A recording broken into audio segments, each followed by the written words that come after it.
Today's vlog is nag-attend dahil yung Christmas party and then appeal sa Christmas party ang ilang pakulo is nagpa-free tattoo sila sa mga nang-attend sa Christmas party and then akong gipalista ang akong hobby. Wa siya kabalong, ako siyang gipalista for tattoo. Kaya gusto na ko makita kung yung expression ba kung sakit ba or dili o sa diyang pagtatuon sa iya ha. Wala jud ko expression nga makita sa iya nga sakit kay ngon siya dili daw jud sakit. So nagpalista pud ko og sa diyang pag-abot sa kong termino nga gitatuan nako. Agoy, nakapanangpit in taong kog uyuan sa dili mauras no kay sakit man gyud ay kaayo ang tattoo.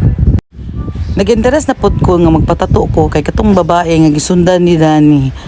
Murag wala ra gyud sa iya no ang sakit no kay sa bagay naman po ko'y nakita sa iya nga part sa kamot nga nanapoy tato so murag ikaduwa na siguro to niya nagpatato mo tong nakadecide ko nga ipalista na ko si Dani kaya ako ipatatuan tong scar niya sa iyang kamot so tong nadisgrasya sa bike kay kung makita na ko sa iya nga di siya sakitan magpatato na lang pod ko total kay libre man ug sa dihang naggara pong ning tawhanan ni wa gyud siya pod napakita no nga sakit. Yan na lang yun, gagwanta ang kasakit sa tato para yun nga, apil po ko magpatato. So ako, palista po dayan lagi ko, kaya di lagi daw sakit.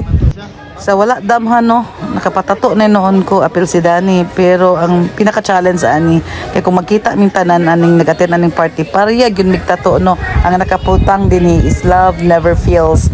1 Corinthians 13 verse 8. Saon naman ni no. Pariya migtato mura na mig organization ani. Thanks for watching and subscribe Mimi Vlog.